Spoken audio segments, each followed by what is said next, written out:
Hello once again, everyone. So this is the follow-up to my last guards and what they do, because I didn't mention it there, but of course when you are using a thrust-oriented one-handed weapon such as a rapier or a small sword, the use of offhand weapons comes up a lot more. Now this could be anything. It could be a dagger, it could be a cloak, could be a buckler, it could be a lantern, could be a lantern shield. They do exist, right?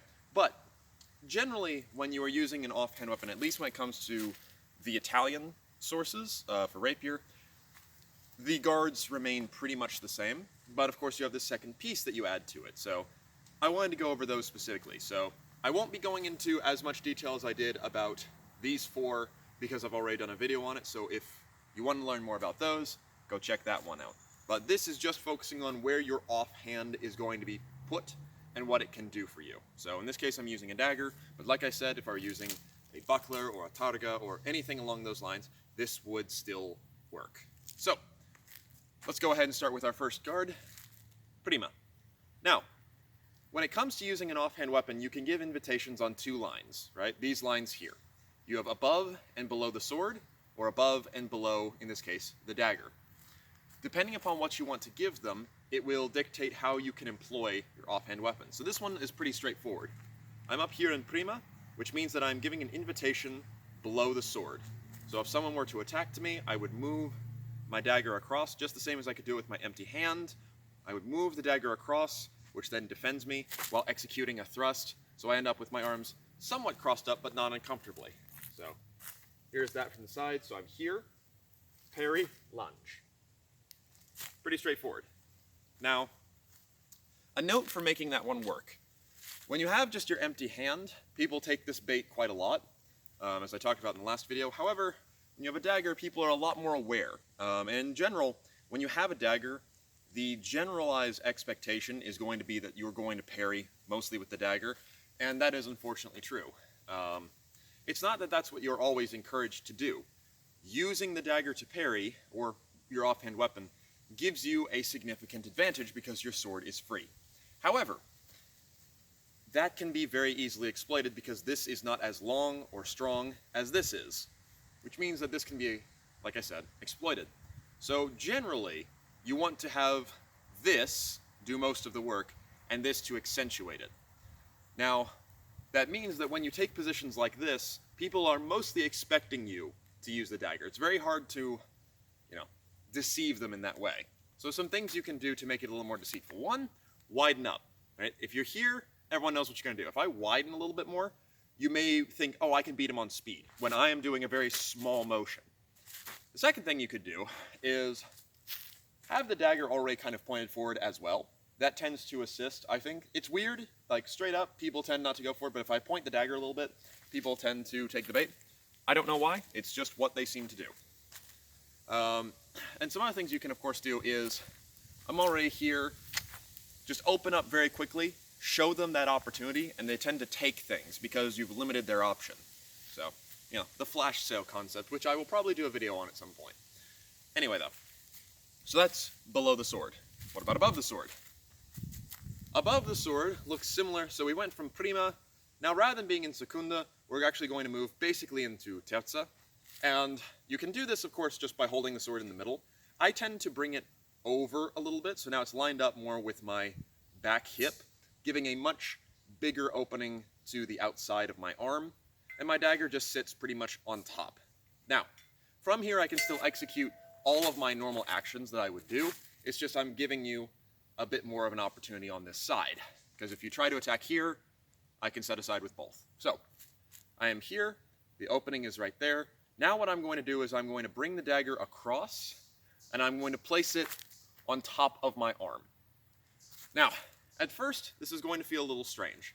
Out of all the dagger parries, it's the one that, in my opinion, feels least natural at first.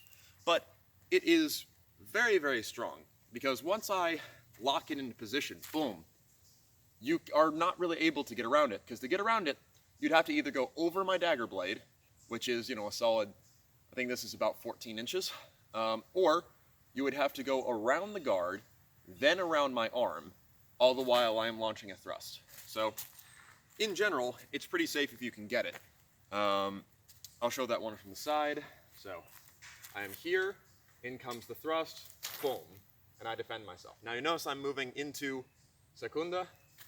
Generally, since the thrust is coming on that side, I want to make sure that my true edge is facing there.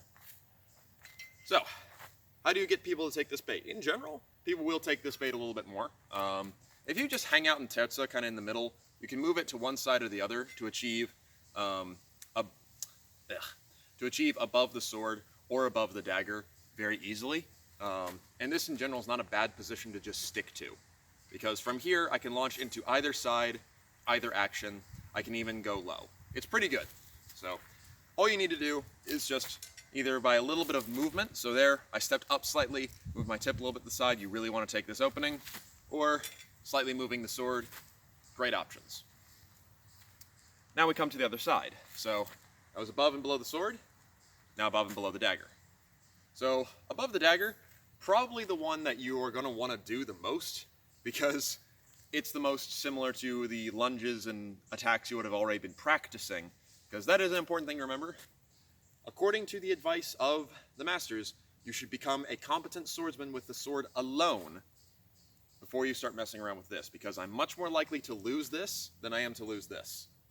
So, to attack above the sword, once again, I can pretty much just come down into Terza, but now I'm going to give the invitation to this side.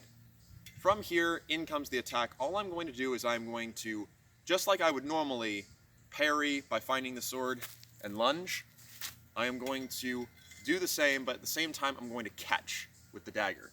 So the shape it should make for you here is they're kind of parallel with each other as I slightly lean forward. So in comes that attack. I'm going to first catch it, then transition it. I pass it from one hand to the other. From here, I'm going to continue to push up with my dagger as I extend forward with my sword and thus launch my attack. The trick with this one is a lot of times you'll want to just use the dagger, but the dagger, when you move it out there, all you've got to do is get around this hand and I am pretty well exposed. So use the sword in conjunction with the dagger. It's a very sword and buckler type movement if you've done that before, where I transition from one to the other, and I find it always works better if you do that. So, I'm here, I've given my invitation above the dagger, thrust comes in, first set aside with the sword, dagger, boom. Then I can extend. Now this one especially, more so than the others, can also be used offensively. So I come up with my opponent, we're both kind of hanging out here in Terza. Second I see his sword exposed, I'm going to find the sword with mine, then I am going to shoot my dagger forward to transition from the sword onto my dagger and launch my attack. So that one kind of gets you twofold. It gets you the attack and it gets you defense. So both are quite useful. Now, important thing with that, make sure that you're not punching your dagger up like this or anything along those lines. Point it. I like to make sure that the pommel of my dagger is right in the middle of my hand. I'm holding it quite loosely. That way, the better the angle, the stronger I am, and the harder it is for them to escape. This makes it a little bit easier for them to escape, or they can come over, or they can push down, things of that nature. So that's above the dagger. Now below the dagger. For this one, I can go from here to here. So I once again opened myself, kind of the inverse of that guy, right? Now, this one especially is, I wouldn't say the riskiest to do out of all of them, but I find often requires the most practice, because you have to pretty much rely on your left arm. And if you mess up, there's not a ton of, your sword isn't really in position to save you as much. So, I open myself up, I'm just hanging out in Terza. Now, in comes this attack below my dagger because I've raised it. From here, you can do it in a couple different ways. The way I like to do it is I will stick my thumb up along the inside of my dagger, and just like I would throw a zverkow, I will zverk downward. So, you can of course just transition normally. I like to stick the thumb up because I find it makes it a little stronger, a little faster, and a little more familiar to me because I learned the German system before I learned the rapier. So, I am here, the thrust is coming in right here. I'm going to transition, I'm going to parry that out to the side. Now I'm not moving my arm all the way out to the side, I'm not going into outside half hanger, I'm just making sure that the point is going to go past me.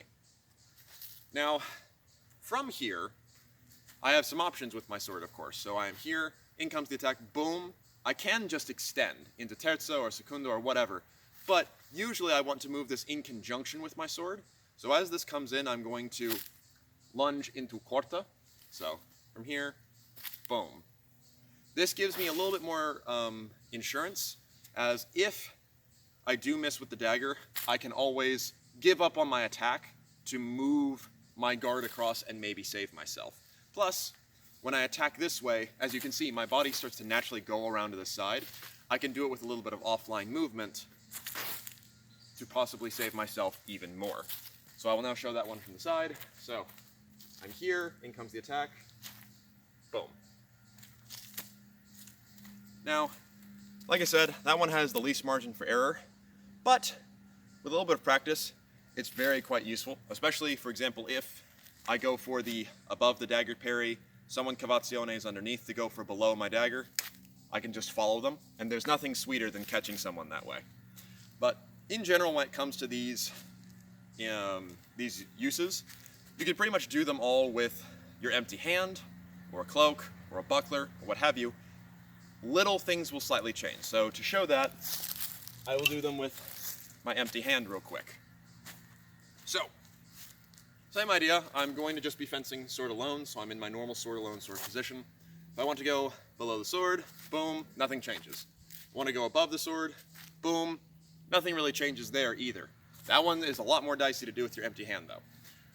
If I want to go above my offhand weapon, again, nothing crazy. I transition first here, and then I move my hand slash cloak slash whatever up into position. For below, this one is actually pretty easy to do with the empty hand. I just use my elbow as the hinging point rather than my wrist. If I'm using a cloak or what have you, everything remains the same. You just got basically a big oven mitt on your hand. I will say if you're using a cloak, of course, it drapes down slightly. People may be less willing to take below the cloak, so you may need to emphasize that a little bit, especially if they're newer. If they're more experienced, they know they can just stab through it. With a buckler, same idea. Try to parry with the edge as opposed to the flat, as opposed to the boss, that is. That'll work a little better. And a targa, I've not actually gotten to use a targa myself, but same idea, it's got rather impressive edges. If you're using a lantern, you can still absolutely parry with it, but in general what that shows is turning on the lantern to mess with people. So, either way though, empty hand or armed, those don't really change. And you shouldn't rely on them, like I said. Focus on using the sword and then employing these as little added bonuses here and there. If you start thinking only about, these as separate pieces, you're going to end up with actions that look like 1, 2, as opposed to what they should be, where they're in conjunction. And I especially like going over these because it's very easier for you to practice these with nothing in your hand. You just take position and you just practice giving those attacks. You look like you're doing some form of weird Tai Chi, but, we all suffer for our art. All things together though, that is use of offhand weapons with Prima, Secunda, Terza, and Quarta. Hopefully that was of assistance, and we'll go over some other guards another time.